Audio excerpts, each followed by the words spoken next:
Thank you, sir. My next guest starred in the classic television shows I Dream of Jeannie and Dallas. Now he has this brand new book out entitled Hello, Darlin', Tall and Absolute True Tales About My Life. Please welcome Larry Hagman.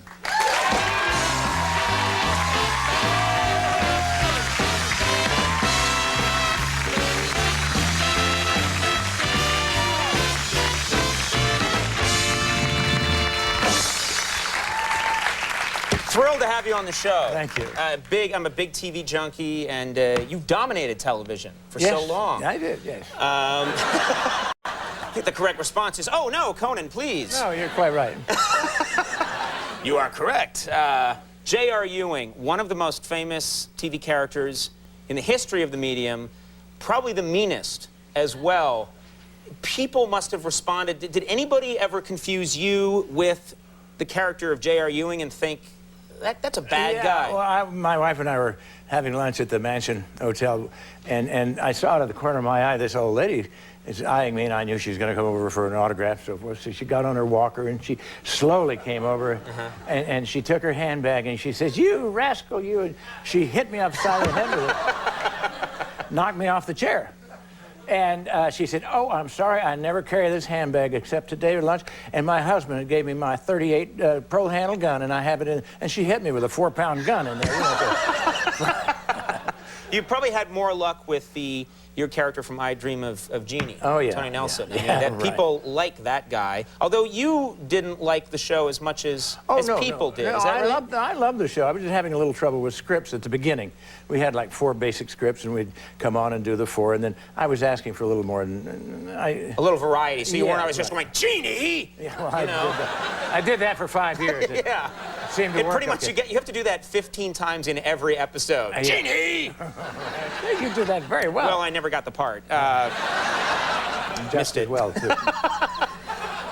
So, but when you were having the creative differences, you were frustrated, were you not? Yeah, I was often, but we ironed out. You never took out your frustrations? Yeah, well, I was learning to fly during that period of time, and I took a plane, and I was circling Columbia Studios there. This is where you shot it? Columbia Studios? Yeah, and this is a late night show, right? Oh, yeah, go for it, yeah. Well,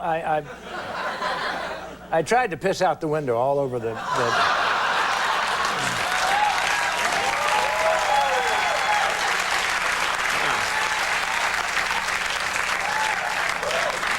I was a little manic in those days. Sounds like it. Yeah. But it all came back in. You don't piss out at 140 miles an hour.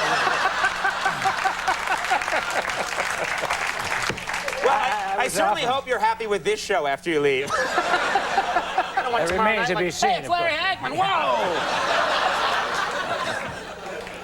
Now, a lot of great stuff in this book, a lot of great stories. You had kind of a battle with another famous TV personality, Burgess Meredith. People know him, of course, from the Rocky movies. Also known to me, I was a Batman fanatic. I love that show, and he was the Penguin on Batman. I think we have a photo there. I just love, there we go, there he is. Now,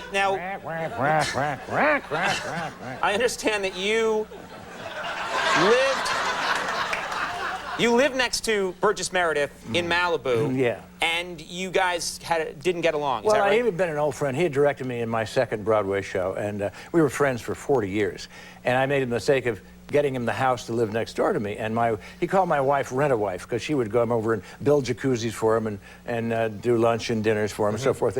We were great friends. And then I rebuilt my house, and it was 2 inches higher, and he sued me over that 2 inches of sunlight he was losing in the morning. And it was a long and protracted, and it was a pain in the ass, to tell you the truth. But it got nastier and nastier. It got nastier and nastier. Finally, I won the case, and it was awful. So I knew. He said, you know, I was a Shakespearean actor. I was a very famous movie actor, and I married 5 wives, all very famous in Hollywood. And then I was reduced to doing the Batman. It was terrible for him. He resented being the Penguin. He hated it. He hated it. Well, he was broke at times. We all are, and it made him some money. So, and he would always go rack, rack, rack. So, I had a friend of mine print some flags of a penguin that were 5 by 8, and I flew 50 of them around the top of my house one time.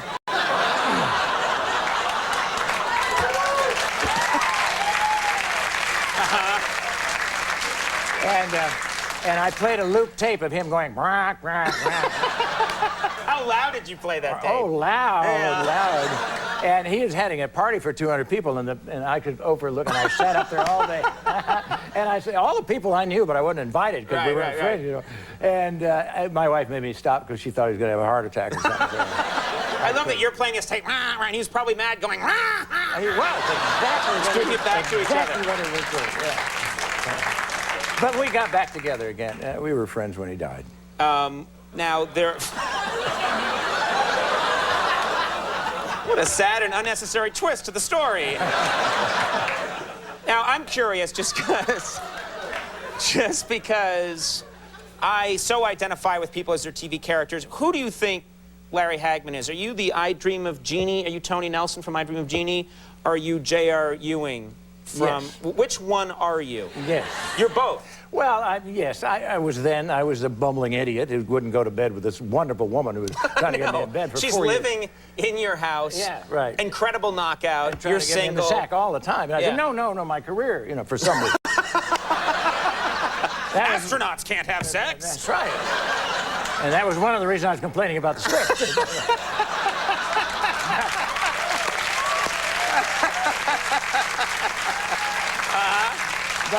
But they fixed that. They fixed that by getting us married, and that blew the show out. Right. People weren't. There was no sexual tension anymore. No, exactly. And J.R., well, you know, he wasn't such a bad guy. He was doing kind of the American dream. You know, he was taking care of his family and his business, not necessarily in that order. Right. But you know, and he loved his wife in his fashion, and you know, he was a pretty good guy, as a matter of fact. He was misunderstood, is what it was. Oh, that's so sad. Well, Hello, Darlin' is available now, and there's just some fantastic stories in here. The 2002 U.S. Transplant Games will be held June 25th through the 29th in Orlando, Florida. That's an important that's cause. the show that there is life after transplant, and to bring to the fore that we don't have a lot of organs. 17 people a day die of lack of organs, and we're trying to get people. How many people out there are organ donors? You have it on your license plate. That's a lot. 4. That's pretty good. I thought our audience holds 210,000 people, and that sounded... No. 210 people, that sounded like a lot of people. That's pretty good. But it can always be better. Always, yes. We need organs, that's for sure. You know what? I always wanted to meet you, and that's one of the great things about this job. It was really fun having you here. Please come back. Thank you. Larry Hagman, everyone. We'll take a break when we come back. The Hives are here.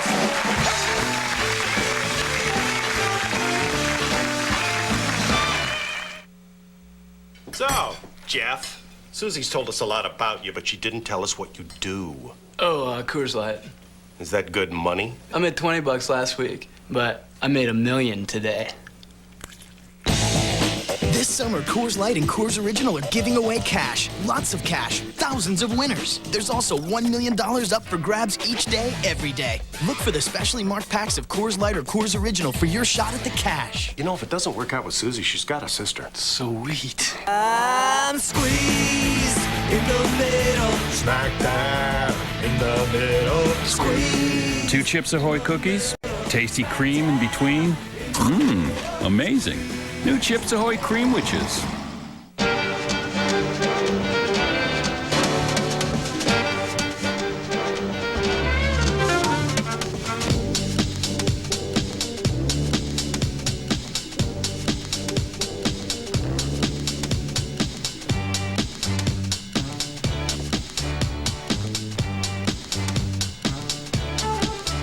The all-new 2003 Lincoln Navigator. There are those who travel and those who travel well. All power toothbrushes are not created equal. Sonicare has patented sonic technology. Its dynamic cleaning action gets your teeth whiter and healthier in 28 days, guaranteed. Ask your dentist about Sonicare. Hey, what is ING? They're a financial services company. I didn't hear you. What'd you say? They're a financial services company. One more time. They're a financial services.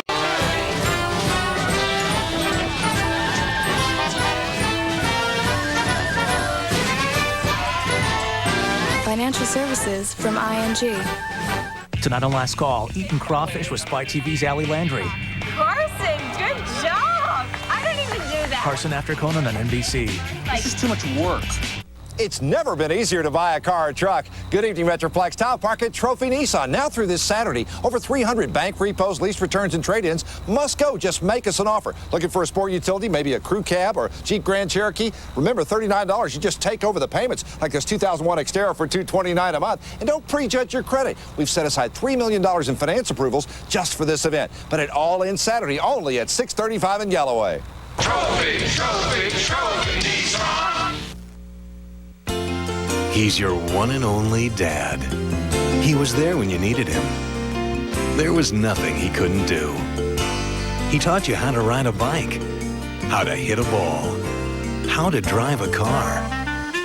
But it was Mom who taught you how to shop. This Father's Day, Ross has great gifts for Dad at savings of 40 to 70%. Father's Day at Ross. Much more than low prices. At Joe's Crab Shack, we've gone crab crazy. Hey, Joe! Run into Joe's Crab Shack for our awesome mouth-watering snow crab dinner for only $9.99. That's right, a pound of hot steaming snow crab with sides, all for just $9.99. Get them any way you like them, barbecue, garlic, or steamed. A full pound. Ooh-wee! It's good stuff. So what are you waiting for? Get to Joe's Crab Shack now for a pound of snow crab for just $9.99. You gotta go eat at Joe's.